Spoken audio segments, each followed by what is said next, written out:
Hey, what's up everybody? It is your boy B and I am back bringing you guys with me on a trip into solitary confinement. I'm talking about CM-3 at Florida State Prison. And for those of you that don't know, you're about to know that F.S.P is one of the most notorious prisons throughout the entire state of Florida. I'm talking about home to nothing but misery, pain, suffering, violence. I'm talking about a place where every single day guys are losing their mind. They are being broken mentally, psychologically, even physically, to the point that they are either taking their life or they're losing their life at the hands of rogue assassins. I'm talking about correctional officers that work at this place that are allowed to kill people. Now, nobody's ever going to admit to that, but it happens, and it happens frequently, and it goes unchecked. So let's dive off into it with CM-3. This is the lowest level of CM that you could be on in solitary confinement before you go back to the compound in open population.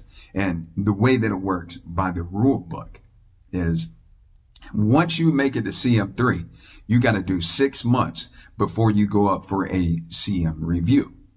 And if you haven't been in any trouble, you make good adjustments.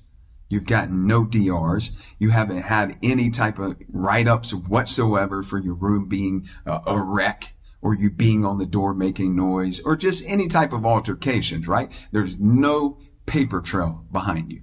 And you go up for your 6-month review. Supposedly, they read your case, and okay, you made good adjustment. You get to go back to the compound. That's not what happens. Every single case is different.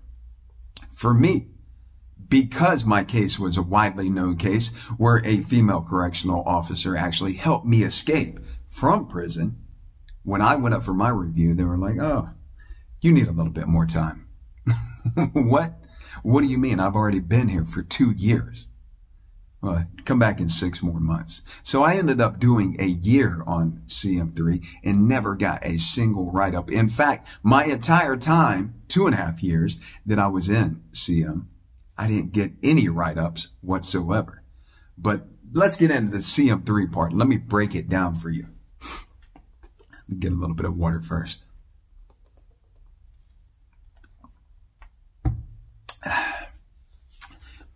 In CM-3, you're going to get a little bit more privileges. But what you got to keep in consideration is, regardless of any of the privileges, whether that's going outside more than you went outside on CM2, or getting a little bit more canteen, or being able to have access to a telephone. I'm talking about a phone that they bring to your cell, a cordless phone, and you get to lay back on your bunk and call your people if your people have money on the phone. That is a huge, huge benefit to being on CM-3.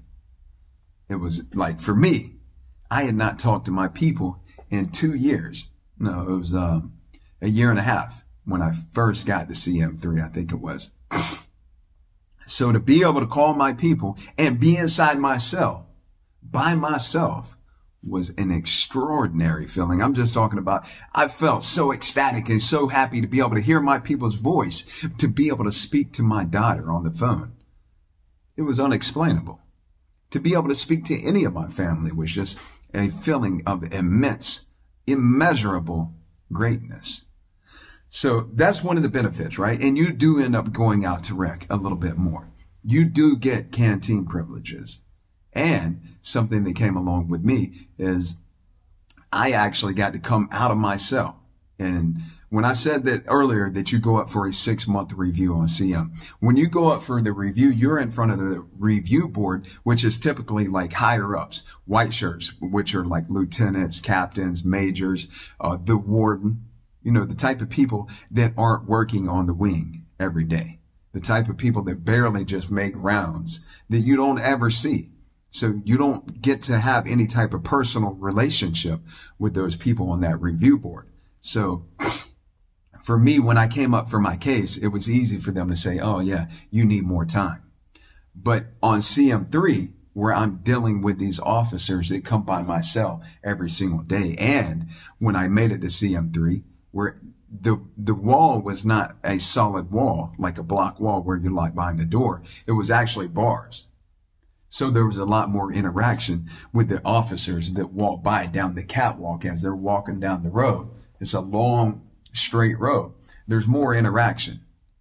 You can say, hey, sir, can you blah, blah, blah. Maybe you need something, or you're asking what time it is. You make little small talk with them, right? Where normally when you're behind the door on CM-1, CM-2, or even max management, they blow past your door and there is zero interaction. But CM-3 is a whole totally different beast. So, me being the type of person that I am, I easily make conversation with people. I'm a likable person. I was able to build some type of rapport with the officers that were coming by, to the point that I knew if I get this officer, you know, on my good side, obviously you don't want them on your bad side, but there's a good potential that I'm going to be able to get up out of this cell, a cell that I've been locked in for years now, a year and a half at this point. So it happened. When I got on the CM-3, I started talking to the officer when he had walked by. They ended up letting me become a runaround. Now, in certain situations on a compound, you don't want to work around any officers. Depending on what type of institution or what type of job it is, you just don't want to be associated with working around officers. But at FSP on CM-3, anybody would love to take this job, because with this job, you're going to get fed better. You're going to get to come out of your cell, which is an extremely the feeling that you get just for being out of your cell, regardless of the fact that you're still in lockdown, you're out of your cell. The feeling that you get, the freedom that you feel from that, shit's almost overwhelming. So they let me out of my cell. All I got to do is sweep a little bit, mop a little bit, help pass out some food trays, pick up some food trays. But I'm eating way better because all the extra food trays that come on the cart, and every single day they send extra food trays, you get first access to that. And if you don't want them, they'll actually let you sell them to other guys that are willing to pay for them. So it's already right off top a great hustle. And now as you work your way out there and they see that you're one that's not causing problems, you're out on the wings cleaning up, you're not getting into no shit, passing some type of shit that you get caught doing, because everybody's going to pass shit from one cell to another. But if you're able to do it smoothly, you're able to do it and not get caught doing it, then you're good. You're golden, right? So obviously I'm looking, I'm paying attention. How can I maneuver? How can I make my moves on this wing without getting into any type of shit, so that ultimately the full benefit comes my way, right? So I learned the system. I start watching. I'm paying attention. Okay, I know I can do this. I can do that. Now what starts to happen? Instead of just eating these food trays, the officers, they got to bring their lunch. They're on the wing all day. Now they're bringing food for me. Hey, boy. You guys already know that my whole escape began with a bag of biscuits. So if they're bringing you food, hey, you already know you got it made. So that started to happen, right? They started to bring me a little extra food. I'm like, man, all right, cool. Now, obviously, you're not going to escape from FSP. It is just not going down, because every single wing that you're on is solid concrete, solid steel. You're not tunneling up out of here. You're not breaking through the wall and getting out of here. And if you do make it outside the building, this thing is heavily surrounded with multiple fences of razor wire, guard towers everywhere that are manned with guys with assault rifles, and perimeter trucks riding all the time. You're not getting out of FSP, period. It just is not going to happen. And if you do make it out of the hallway, into the hallway from your wing that you're on, which is just not even going to happen, because when you're on a wing, even if you're out of your cell, you're the runaround, you're walking around, cleaning up. The only way to get that door open is an officer on the inside has to bang on the door. And then an officer on the outside comes and they look through the window and they see each other. They give a visual confirmation that both people on both sides are officers. And the officer on the outside puts his key in the door, turns the key. Officer on the inside puts his key in the door, turns the key. Now, at that point, yeah, sure, somebody could be on the wing that held this guy hostage, that's got a knife to him, making him stand in the door to open the door. But once you get into the hallway, where are you at? Now you're in a hallway that's a quarter-mile long, that's solid concrete, solid steel. You're not getting out of this hallway, but inside this hallway, there's officers all the way up and down the hallway. Where are you going to go? If you make it all the way to the control room, you're not getting past the control gate. So the point is, you're not escaping from here. Working for these officers on this wing, the only benefit that you're getting is you're getting up out of your cell.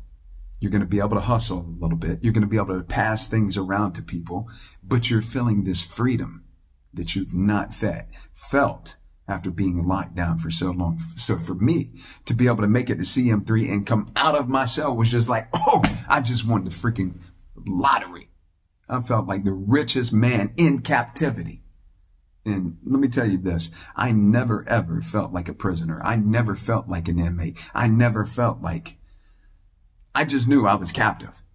That was it. But I was not going to allow these people to turn me into a prisoner, because I knew I was bigger than that. I was better than that. I was stronger than that. And also, when you make it to CM3, the wing is a little bit more chill. People on this wing, there's a lot of people that are saying, okay, it's about time to hit the compound. I'm trying to stay up out of trouble. I'm trying to make it back to the pound. But even with that, on the flip side of that, there's a lot of dudes that just don't give a damn, that want to stay on CM. That know, okay, I made it to CM3. I'm going to get a little bit more privileges. I'm going to use the phone. All right, it's time to go back to CM1 now. And they always snap. They're always doing something crazy so that they can get in some type of trouble and wind up back on CM1, so they never have to hit the compound. And that happens for multiple reasons. Some dudes are just straight check-in, straight coward, pussy-ass dudes that hide behind a door. And then there's some people that they've just been mentally broken sitting in here, because no matter what level of CM that you're on, you're in solitary confinement, which is a system that is designed to break a man mentally, emotionally, even physically. Nobody longs to be inside of a room locked in by yourself. Look, here's a good example.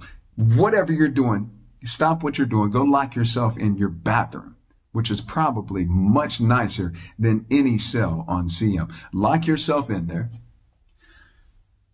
Cut off all the communication. Leave your phone outside. Leave your computer, your tablet, any type of communication devices outside the bathroom. Tell your people, don't come over here bothering you. Slide your food under the door. Do it for one day. Completely locked in the bathroom. Being locked in the bathroom would be no big deal. I could do that standing on my head. I could do CM standing on my head, because I learned from doing time when they locked that cell behind me. I got two choices right now. I can let this shit break me, or I can dig deep within my mind to become a bigger, better, stronger person every single day. And that's what I did the entire time that I was on CM, from maximum management all the way down to CM3. I used every single day. As soon as my eyes opened, as soon as my feet hit the floor, I knew I might be locked in this cell, but I am not a prisoner. I might be locked in this cell, but it's up to me to be the bigger, better person, to learn more, to think more, to be more every single day. And that's exactly what I did the whole time that I was on CM. I refused to allow these people to penetrate my mind and control my thoughts. I knew I had to think positively, believe positively, project positively, and be positive on the daily. I knew that I was going to be there for a while. I knew that I was going to be sitting there for years. And I sat there for 2.5 years and never, ever let these people break me. But I'm going to make another video on CM, on being in solitary confinement, of why most people even watching this video can't make it on CM, while it would break you on CM, while it breaks the majority of people that do CM time. So you're going to have to be sure to stay tuned to that one. But I hope you enjoyed the video, and I'm going to touch more on it because it's way too much to explain in just little short 12-minute videos. There's a ton to tell you about maximum management, CM1, CM2, CM3, the whole solitary confinement. There's a bunch more to tell you guys. So I appreciate you watching. I hope you enjoyed the video. Drop a comment. Be sure to hit the subscribe button and the bell so that you get notifications. With that, you all have an amazing day. Never, ever let anything outward circumstances penetrate your mind and control your thoughts. No matter what the hell you're going through, you got the strength to bounce back from the bullshit. Real talk, man.